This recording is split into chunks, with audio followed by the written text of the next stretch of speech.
Magandang araw sa inyo mga banateros at eto na nga pag-usapan natin ng mga issues sa lipunan. Ako po, napakaraming issue ngayon. Ang dami mga pangyayari na tila talaga nga ng mga dapat nating malaman dahil alam nyo mga kababayan, tindi ho ng kanilang mga propaganda laban sa ating susunod na Pangulo. Walang iba kundi si VP Sara Duterte. At alam nyo, marami akong naririnig na kwento na natataranta na daw ang Malacanang, ang Kamara dahil sa mga pambabatikos at panggagawa po ng mga nasa administrasyon kay VP Sara Duterte, wala nang namang hungsaysay. Ibig sabihin yung kanilang pagbanat kay VP Sara Duterte ay tila para bagang tumatalbog na lang. Bakit kanyo? Kasi hindi na ho nila nabubudol ang mga Pilipino. Nakikita nila na puro kasinungalingan lang ang ginawa ni Marcos. Nako, alam mo, tayo po, mga kababayan, galing lamang po tayo sa Macau at alam nyo, nag-relax-relax tayo doon. Pero ngayon, nakikita ko sa mga post ko, yung mga troll na binigyan ng mali-maleta ng mga dating security aid ni Zaldico ay talagang epektibo. Kasi kitang-kita ninyo wala tayong magagawa. Ganyan talaga ang buhay anyway, ito talaga ang buhay natin ngayon. At ngayon naman meron tayong bagong balita. Ano po yun? Ito, ladies and gentlemen. Dito nyo lang maririnig yan, Dito nyo lang maririnig yan. Ano yun? Magkakaroon ng regular program si VP Sara Duterte kasama ang Banateros. Ayun! Si Boss Dada at si Banatbay, yung dalawang kupal na yun, patuloy na magkakaroon ng programa kasama si VP Sara Duterte. Ay, kami pala yun. Hindi, alam mo, weekly na po yan, Ibalik ang tapang at malasakit yun. Napakagandang programa nito kung saan sasagutin ni VP Sara Duterte ang lahat ng mga issue. Kasi alam mo, dito ako natutuwa kay VP Sara Duterte. Head-on, talagang babanggain niya ang mga kasinungalingan ng Malacanang at ni Romualdez. Ayo, naku po. Hindi na siya uurong. Talaga namang papalag na siya. This time, it's about time. Yon! Iyan yung ating inaabangan di ba? Inaabangan natin yan kasi alam mo mga kababayan, yung mga pangyayari sa media, alam naman po natin, di ba? Kasasabi nga lang ng mga Marines. Ngayong araw na to, pag-uusapan natin yan. Yung mga sinabi ng mga Marines na di umano ay talagang nagbigay daw ng pera o mali-maletang pera. Hindi lang pera, mali-maleta doon sa mga media o media operator o yung mga nagbibigay ng impormasyon, nagbibigay ng sabi nga nila balita daw pero parang hindi naman balita yung nire-report. Kita nyo nga ngayon di ba? Ang tindi ng banat po dito sa mga Marines natin. Naku, ang tindi ho nito. Kaya pag-usapan natin ngayong araw na to. Ito na yung balita. Ito na, pasok na. Pinuna ni Vice President Sara Duterte ang anyay kawalan ng interes ng administrasyon sa aligasyong suhol kaugnay ng flood control scandal at investigasyon ng ICC sa Duterte drug war. Ang mga nagpakilalang sundalo naman na nagparatang niyan, inilahad ang nararanasan umanong panggigipit. Nakatutok si Maki Pulido. Mga makabayan groups o yung mga oppositionistang doon. Emosyonal ang ilang mga dating sundalo na nagpakilalang mga dating security daw ni Zaldico nang humarap sa ipinatawag nilang press conference. Hinigipit daw sila at pinagdududahan sa kanilang alegasyon na naghatid sila ng mali-maletang pera sa ilang politiko at personalidad, kabilang na si Pangulong Bongbong Marcos. Wala silang partikular na tao o grupong itinuro sa likod ng panggigipit, pero bakit daw di iniimbestigahan ang mga sinabi nila na anilay walang halong politika? Sa ganitong sitwasyon na naglalahad kami ng katotohanan na aming salaysay, sana respetuhin nila kami, bigyan nila kami ng credibility, hindi baba yung moral namin. Yon. Para ito sa bayan, sir, ang ginagawa namin, sir. Hindi ito pang sarili lang namin. Buhay po namin sa kapamilya namin ang nakataya dito. Hindi namin isusugal ng ganun-ganun lang. Sa press con, matipid. Alam mo, napakaganda nitong binitawan nito Kasi alam mo, diniscuss namin yan. Hindi ko muna masasabi ng todo-todo, pero pinag-usapan namin yan. Tinanong namin kay VP Sara Duterte yan At ang ganda ng kanyang paliwanag dito. Dahil ito, wala naman ho itong mga political ambition. Wala naman po silang plano maging senador in the future, maging pangulo. Bakit sila magsasalita? Tapos, hindi ito tumanggap. Ang ganda nga din ng pagkasabi ni Mike Defensor Yung mga nagnakaw na contractor, DPWH official, yung mga involved sa mismong nakawan, pinakinggan. Ginawa pa ngang state witness sa mga animal Di ba? Sila na yung nagnakaw, ginawa palang state witness. Etong mga to, hindi nagnakaw. Walang nakuhang pera. At sila'y mapapahamak sa kanilang pag-amin. And yet, sila pa ang ginagawa ng kung ano-anong istorya. 'Di ba? Sila pa ang sinasabing hindi tama o hindi sila credible. Tingnan mo din ng mga gagong nagsasabi niyan, no? Sila na nga yung walang pakinabang at malalagay sa alanganin ng kanilang mga buhay. Tapos sila pa ngayon ang kini-question ng credibility. Eh yung mga putang inang naging public official ng DPWH, sila na yung nagnakaw, sila na yung nakinabang, tapos sila pa ngayon ang bayani. Gago! Ay, nako mga kababayan, ha? Ay, nako. Sana mapakinggan ho ito ng ating mga kababayan. Ang pahayag ng mga dating sundalo, pinanindigan nilang naghatid sila ng pera na nasa 5 maleta sa bahay ng Pangulong Marcos sa Ilocos Norte. 5 malita po yung dinala namin ni Kong Saldi doon sa bahay niya. Saan po eksakto? Sa Ilocos po. Saan po sa Ilocos? Yung ano po, may lake po. Yun lang po yung ano. Alam mo, ito doon sa interview na to, sana itong mga sundalo na ito magpa-interview sa atin kasi ginisa kayo dito ng media. Talagang saan ang ano? Alasan nyo, ha? Ito na nga Alam mo, ang maganda dito sa mga ano na to, organic. Mantakin mo, ha? They are willing to answer questions from the media without the lawyer. Dumating na lang huli dito si Mike Defensor Pero nung una, wala silang mga kasama, sila lang. Ibig sabihin, hindi sila nagsasalita out of script. Talaga sinasabi nila, hindi namin alam kung saan bahay yun Basta ang nakita lang namin, may lake. Di ba? O ayan, sinasabi, may lake hindi ho link. May lake. May lake ho sila doon sa bahay daw. May ano, boss? Yung may lake. Lake! Nakita rin daw nila si Congressman Laila De Lima noong taong 2025 sa isang townhouse sa Forbes Park, Makati na laging kamiting si Congressman Zaldico. Yung time na nakikita namin siya, ma'am, 2025 po, Sa townhouse. sa townhouse po, lagi po siya doon. Kamiting sila boss. Then, paglabas niyan, may mga bit-bit na po yan sila na paper bag. Dito, sinisilipan etong mga sundalo. Etong mga magigiting na sundalo natin. Sabi, bakit kasama si De Lima, hindi pa naman siya congressman yan, o congresswoman. 'Di ba? Sinasabi. Tapos meron pang ang hirit diyan na kesyo para bagang tila puro mga anti-Duterte, puro mga anti-Duterte, tama.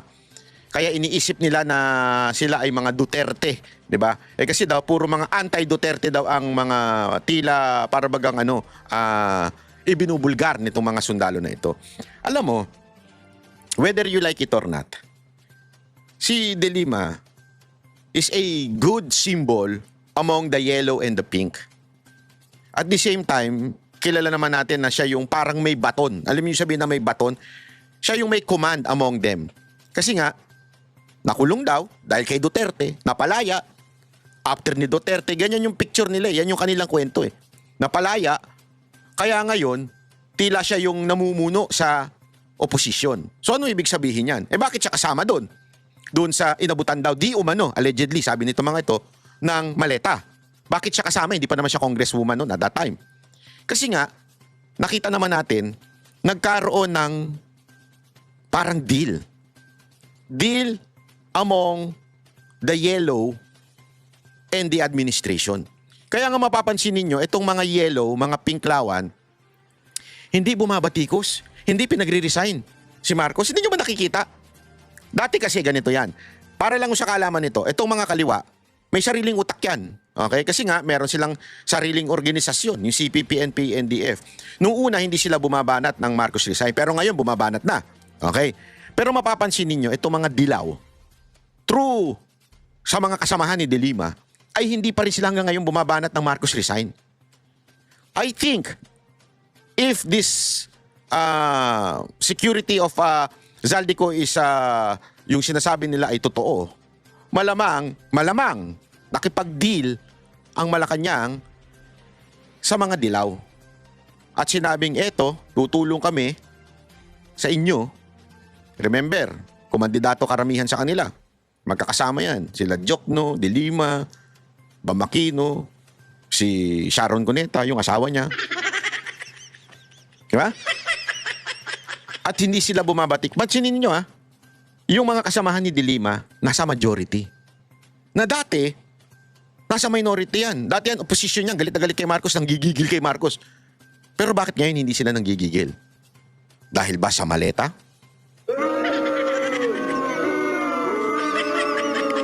Dahil ba sa kasunduan na ito? Di ba? Kaya nga, hindi necessary na kailangan maging congresswoman si De Lima para lang masabi natin na talaga siyang tumanggap. Pwede naman siyang tumanggap kahit hindi siya congresswoman at that time. Maybe they have a deal.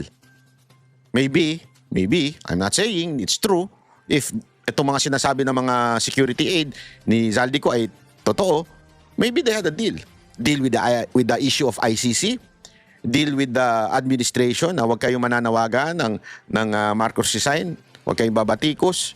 Basta, tingnan ninyo, pansinin niyo sila, nagkikriticize sila, pero umiiwas lagi kay Marcos at kay Romualdez. Kailan nyo narinig sa bibig ni De Lima at sa mga kampo niya na kinukundena si Martin Romualdez at si Pangulong Bongbong Marcos? Wala. Hindi, totoo. Diretsuhan tayo. Meron ba? Wala. Hindi sila ginagawa yon. Is that the deal? Yun ang tanong eh. Yan ba ang deal ng administrasyon? Kaya kasama daw, di umano, allegedly, binigyan ng mga security na to ng mali-maleta. Ayan ang ating dapat pag-isipan. Paper bag. At paano nyo alam na may laman yung paper bag na pera? Kasi po, galing po yun Horizon, ma'am eh. Kami po ang nagdadala sa townhouse. Tsaka alam po namin na pera yun kasi... Ang dali-daling malaman kung pera o hindi. Ito namang nagtatanong. Kasi nga di ba ang ginagamit nga daw nila, alam nyo yung foldable na folder?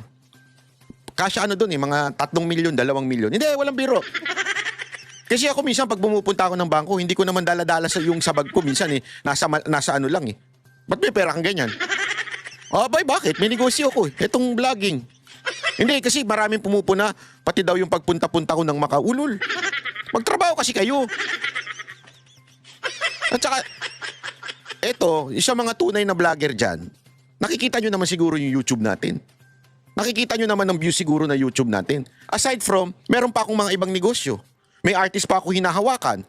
Nagba-buy and sell din ako. Di ba? So, ang dami kong ginagawa. As may mga investment din ako. So, eto, alam na alam nila. Kasi nga, sabi ko nga sa inyo, minsan, di ba, pag tayo, doon tayo, nilalagay din natin yun sa ganun, yung sa brown envelope. Tapos doon natin di-deposit sa bangko. Kasyang-kasya po yun. At malalaman mo naman yun, isang alog mo lang, may laman. May may 150, ganun, di ba? Alam mo yun. Kahit nga 100 lang ang laman ng maliit, yung yung folder na yun, malalaman mo may laman na pera eh. Yung pa kayang 1 milyon ang ilagay mo dyan, 2 milyon? Sa tingin mo, hindi malalaman kung may pera yan? Ang tanong naman ng media dito. Sinasabi po ng mga EA, ma'am eh. Tsaka nakikita rin namin. Tama yun, sinasabi daw ng mga assistant. Natural, sasabihin, ingatan nyo yan ha, may lamang pera yan. Pero nakasil dyan. May lamang pera yan, may 2 milyon yan. Pag nawala yan, di ba? Ano naman sabihin, ito, dalhin mo itong papel ito, dokumento lang laman ito. Sasabihin siyempre yung pera, papakita, ito may laman to, pag ito nabawasan. Yari kayo. Di ba? Nang itinanggi ni De Lima ang alegasyong tumanggap siya ng pera mula kay Ko. Ang palasyo tinawag na ring lousy script at paulit-ulit umanong kasinungalingan ang mga alegasyon ng mga dating sundalo. Pero puna ni Vice President Sara Duterte, tila raw walang interes o agarang hakbang ang administrasyon na siyasatin ang katotohanan. Tahimik rin daw ang mga civil society groups na dati ay mabilis maglabas ng pahayag. Civil society group, sino ba ang kanilang poon? Si De Lima. Poon nila yan eh. Oo, diba makikita mo yung mga pare? Sinong lagi kasama? Si De Lima. Kulang na lang punasan ng yan eh. Pas pagpasa-pasahan yung basahan eh. Punasan nyo kaya yung mukha niyan. Para yung mukha niyan medyo umayos-ayos naman. Baka nga lumuluhod pa sa kanya iba dyan. May driver pa ba si De Lima ngayon? Hindi ako, nagtatanong lang ako Pogi ba? Junel! At wala rin daw imik ang mga religious leader na naninindigan daw sa moralidad, transparency at accountability. Ayaw. Nauna nang sinabi ng NBI na iniimbestigahan na nila ang kredibilidad ng kwento at akusasyon ng mga dating sundalo. Wala tayong maasahan dyan. Pasensya na marami tayong kilalang profesional na NBI. Binabati ko pala yung mga nanunood at nakasubaybay at ibinabantayan ng vlog natin. Marami pong matitikas dyan. Marami pong, alam mo, ako, punta ako ng iba't ibang bansa. Tapos, pag may namimit tayo, pulis, sundalo, iba pang mga opisyal. Alam mo, unang bulong nila sa akin, bumubulong din sila, akala ninyo. Bumubulong sila sa akin, uy, taga ganito kami. Tut, mga matataasang posisyon ito ha. Sasabihin nila, Banat Bay, tuloy mo lang ha. Tuloy mo lang ang banat. Ganun eh. Mga opisyal to ng administrasyon ha. Tuloy mo lang. May general pa nga ako nakausap eh. Okay lang yan, tuloy mo lang yan. Talaga namang, na, abuso na eh. Mga ganun sila sa atin. O, ituloy mo lang. Eh kasi nga, alam naman nila eh. At sigurado ako, dyan sa NBI, napaka-professional na mga tao dyan. Abogado yan, mga matatalino yan. Alam mo, yung mga NBI, matatalino yan. Hindi bobo yan. Matatalino yung mga yan. Talagang mga, biyasa, matagal na career officer, matagal na huyan dyan sa loob. Dumaan na sila sa iba't ibang administrasyon. Alam nila ang tama at mali. Nagkakataon lang, political appointee yung kanilang direktor. Kaya wala silang magawa. Lalo na ngayon, tagalabas yung kanilang direktor. Alam naman natin yung kanilang direktor, may galit ho, yan. Sa dating PDP, may galit ho yan kay Pangulong Duterte. Kaya alam na natin yung mga susunod na mangyayari dyan. Moro-moro na lang yung investigasyon na yan. Maniwala kayo, moro-moro. Palalabas niyan, hindi credible. Ganito nga ang ginawa eh. Yung sinasabi nga ni BP Sara Duterte, hindi naman nating tatanggapin agad-agad na lahat ng sinasabi nitong security aid ay tama. Hindi natin tatanggapin ng ganun. Ang atin lang, maging bukas tayo. Imbestigahan natin. Pakinggan natin. Hindi ho eh. Paglabas nila, kaliwat kanan na kagad ang komento kay Boying, sa ombudsman, na malabong kredibilidad, at yung tagapagtanggol nilang si Pinky Lacson, dun kagad, nakapanood ko yung kanyang privilege speech. Sabi ba naman niya, 500 billion a day. 500 million na something like that. Paano magkakasya? Paano magiging logistic nun? Paano? Kailan ba sinabi ng mga sundalong 500 a day? Lacson naman. Tanga ka ba? Ako nagtatanong lang ha. Tanga ka ba? Tinatanong ko ito, hindi kita sinasabihan ha. Tinatanong ko ito. Tanga ka ba't hindi mo narinig ng husto yung sinabi ng mga sundalo na ito? Ang sinabi nila, minsan umaabot ng 500. Hindi nila sinabing araw-araw 500 for 365 days. Yung palusot ni Lacson, 500 days. Ay, 500 million. 365 days. So, total lang ganito. Saan kukunin ng pera? Paano ikakarga yan? Yung oras nila dyan. O ganyan-ganyan. Sir, Senator, tanga ka ba? Hindi ka ba nakikinig? Ang sabi ng mga sundalo, minsan umaabot ng 500. Hindi nila sinabing araw-araw 500. If you would just listen carefully, tanggalin mo lang yung pagiging Marcos defender mo. Logical, or sabihin na nating sensible yung mga sinasabi nito mga to. Ibig sabihin, merong katuturan. Hindi natin sinasabing everything is correct. That's not what we are saying. Sabi ko nga sa inyo, sa lahat ng bagay, we have to criticize things. Kailangan natin tignan talaga, tama ba sinasabi nila? Meron bang punto sila dito? O baka naman gawa-gawa lang itong akusasyon na ito. Diba? Pero paano natin gagawin yon kung agad-agad nating sinarado na? Hindi yan, hindi totoo yan. Mali yan. Hindi yan sundalo. Diba? Hanggang ngayon nga sinusubukan nilang tibagin. Pero hindi nila matibag. Alam nyo kung bakit? Kumpleto po sila Meron po silang mga ID at may mga serial number baga. Hindi ko kasi kabisado yun sa AFP. Pero lahat yan, nandun sa kanilang affidavit. Ibig sabihin, noong una, sinasabi lang ng AFP, di ba yung nilabas ni attorney, na sinasabi doon is under investigation or for verification. Sorry, not under investigation. For verification. Pero naglabas na kagad ang AFP na hindi ba rin yung ganito kadami. Pero nakalagay lang doon for verification. Diba? Meron niya ako nakakitang video Hindi ko lang makita ngayon ha. Ipapakita ko sa inyo. Dito, pinuntahan ni Esperon. At tila para bagang kanya pong tinignan. Ito. Chotomate. Meron kasi dito kung sino ka man, Kuya Jay, pahiram lang sandali ng iyong video. Huwag ka magagalit, para sa bayan to, hindi para sa atin to. Kasi pinuntahan siya ni Esperon. Ipapakita ko lang sa inyo. Maganda ho itong video na to Makikita mo dito na sila po ay talagang mga lehitimong sundalo. Kasi alam mo, iba ang tindig nito ni Esperon. Talagang makikita mo talaga na may tindig ito. Talagang inusisa niya itong mga yan.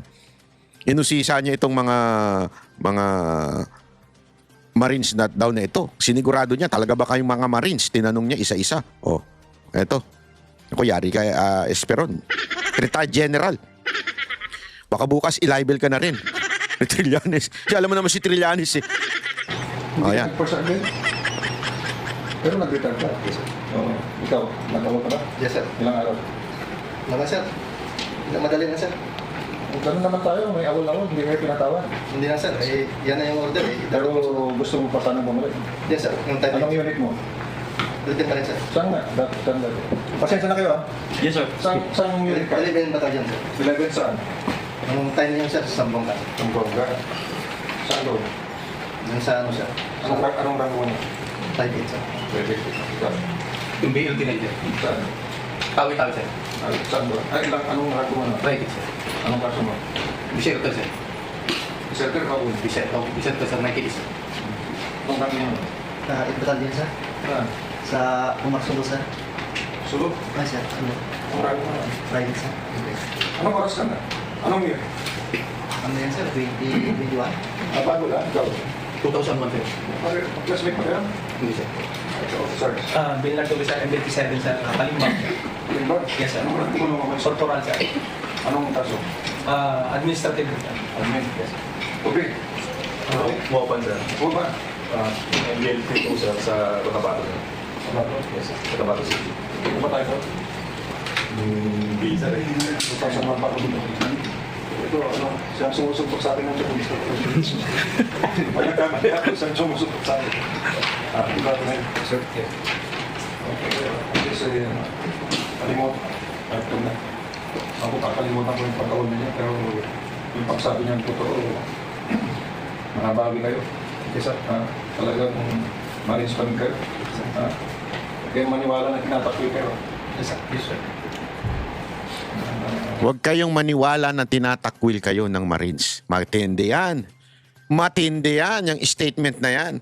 This person will not talk that way. Ito po ay si Esperon. Ito ho ay may mga kontak sa loob. Ito ho ay ginagalang ng Armed Forces of the Philippines. Huwag kayong maniwala na kayo ay tinatakwil. Matindi ang mga gayang statement. Ang gusto lang natin, ma-investiga kayo, kaya lang pinapakita natin. Pinapakita natin kung anong na-observahan, di ba? Masama ba magsabi ng, halimbawa, pinagpatrolya kita. Pag nag-report ka sa akin, anong gagawin ko? Kung ako yung platong commander mo. Maniniwala ko, sir, sa Maniniwala ako, o tanungin ko yung iba, yun. Yes. Ganun lang yun. Kaya patunayan natin. Salamat sa pagtindig ninyo. Huwag! Wa! Yan ha. Ayan. Napakalinaw ho. Ito, tuloy natin yung kanina. Yung balita kanina. Ito. Tuloy natin.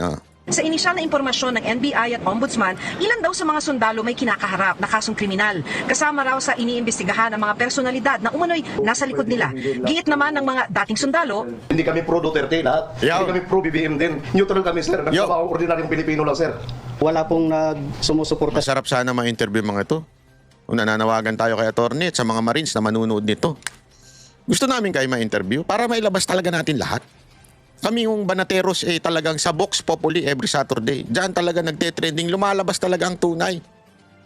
Huwag niyong hayaan na media lang ang gigisa sa inyo. Hindi lalabas itong mga putang inang media na ito, itong mga pukinang inang mga bayarang media na ito, hindi naman sila nandyan para alamin ang nalalaman ninyo. Nandyan sila para humanap ng butas. Para magkamali kayo at gagamitin nila sa balita nila. Dahil bayad nga po sila Bayad nga po sila para maghanap ng ikasisira ninyo. Doon kayo sa mga talaga maglalabas ng katotohanan. Doon talaga sa papabayaan kayo magsalita at sabihin ninyo yung talagang nalalaman ninyo. Yun lang sa akin. Para talaga magkaalaman. Amin. Kahit sino, sir, nasa label po kami. Hindi kami lumapit kung kahit sino. Sa press conference kanina, dumating sina Mike Defensor at dating AFP retired General Hermogenes Esperon. Suportado ng dalawa ang mga dating sundalo. Karangalan na mapasama sa kaso, nakasama sila. Yun.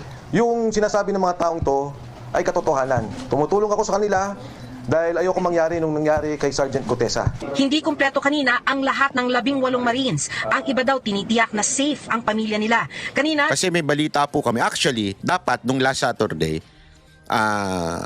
may interview namin sila.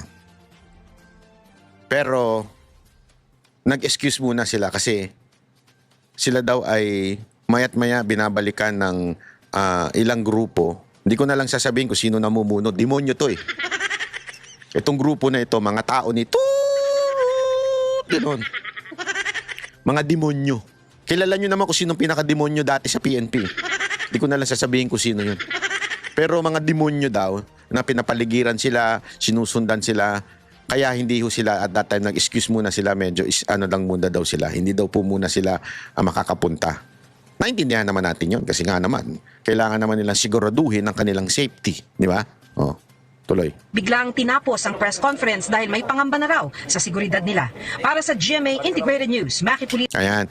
Alam nyo ho ba, kami din po naimbitahan dyan. At bigla-biglaan po ang imbitasyon. Kasi nga, natitiktikan sila eh. Lahat ng galaw nila tinitiktikan. Talaga may plano tong putang inang demonyo na ito. Basta, pag nakita nyo siya, mukha siyang demonyo. Ha? Sungay na lang, kamukha na ni Lucifer. Kaya sila ho ay talagang binabantayan ngayon, tinitiktikan. Kaya nga ipanalangin natin silang patuloy. Dahil wala naman po silang pakinabang dito. Alam mo, sa kasaysayan, makakalimutan sila eh. Yung mga mukha nila, yung mga pangalan, tanungin ko nga kayo, kilala nyo ba yung 18? Hindi. Wala silang pangarap sumikat. Hindi sila katulad nung mga vlogger dyan na babanat sa mga kilala para lang sumikat. Di ba? Totoo. Marami dyan, napakarami ngayon dyan, yung talagang gano'n ang estilo. Yung bumabanat para lang sumikat. Ay, ang dami bumabanat sa atin eh. Yung mga papansin ng mga tanso vlogger, naku po. Mayat-maya naghahamon ng debate. Alam mo, magde-debate ka, hindi ka naman maniniwala. Hindi, alam mo ba na kaya nga mismo sa Biblia sinabi yan, wag na yung senseless argument. Kasi wala naman eh, nagdebate kayo, hindi ka naman maniniwala. 'Di ba? Fix na yung utak mo kasi bayad ka nga. Bakit ka pa makikipagdebate? 'Di ba? Kung sana hindi political yung tao, magdebate kayo, yan pwede. Okay yan, okay yan. 'Di ba? Kasi ibig sabihin, maybe hindi siya fix. You still have that small percentage na hindi siya fixed-minded na. Pero yung mga alam mo naman bayaran ni Marcos, alam mo naman bayaran ni Romualdez, tas makikipagdebate ka pa, para saan? Clout nila. Gusto nilang, eto, walang halong pagyayabang ito. Siyempre, karangalan sa kanila, madebate si Banat Bay. Di ba? Hindi, aminin naman na ho natin, hindi ko naman sinasabing, eto, hindi ko inaangat ang aking sariling bangko, ha? Pero pagdating mo sa vlogging, sa YouTube, sino naman po ang pinakamataas ang subscription, di ba? Siyempre, yun ang gusto nilang debatihin. O yung pinakamalakas ang views para makinabang sila. Style yan eh. Kaya hindi na dapat pinapansin yung mga bayot na yan. Bayot yung mga yan. Kaya nakikipagdebate yan kasi wala naman laman talaga utak niya mga yan. Kaya sila, instead na i-debunk sana yung sinasabi natin, yun, okay pa yun. I-debunk nyo. Walang problema. Malaya kayong i-debunk ang lahat na sinasabi ko. Pero yung gusto mo pa akong kausapin, sino ka? Para kausapin pa kita. Diba? Huwag ka nang makisawsaw. Wala ka namang bilang sa akin. Ba't ka pa makikidebate pa? Diba? Napakarami niyan eh. Oh. Ito, papakita ko sa inyo ha. Ito pa yung tingnan ninyo ito. Sinampahan na reklamo ni dating Sandor Antonio Trillanes sa DOJ ang 18 nagpakilalang bagman umano ni Zaldico. Live mula sa TV5 Media Center, nangunguna sa balita si News 5 Justice Correspondent Camila Samonte. Camila, ano mga reklamong sinampahan ni Trillanes at ano raw ang basehan nito? Jiggy, reklamong perjury ang inihain ni dating Senador Antonio Trillanes laban sa 18 nagpakilalang dating security at bagman umano ni Zaldico. Giiti Trillanes, nagsinungaling sila sa kanilang sinumpaang salaysay. Kung babalikan natin, Jiggy, isa si Trillanes, inakusahan nila na tumanggap umano ng pera mula kay Ko. Nasa $2 million daw o higit 100 million pesos para isuhol sa ICC investigators na una na yang pinabulaanan ng ICC Prosecutor's Office. Samantala, sinampahan Sinampahan naman ni Trillanes ng reklamong cyber libel at incriminating an innocent person ang abogado ng grupo na si Attorney Levito Baligon. Damay din sina dating Congressman Mike Defensor, dating broadcaster na si Jay Sonsa at dating NTF-ELCAC spokesperson Lorraine Badoy. Aminado si Trillanes na nakipag-ugnayan siya sa ICC investigators pero hindi raw totoo na tumanggap siya ng anumang halaga mula kay Ko. Naniniwala si Trillanes na ang kampo ng mga Duterte ang nasa likod ng mga Gusto nyo malaman?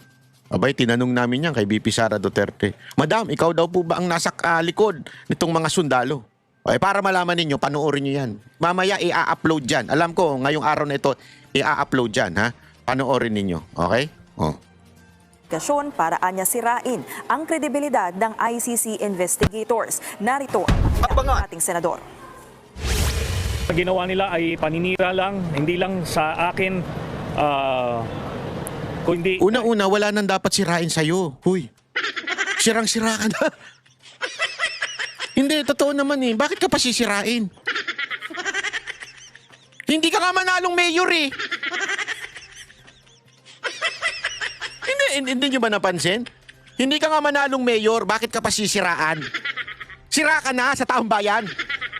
Yan ang katotohanan. Ikaw, masyado kang ilusyonado.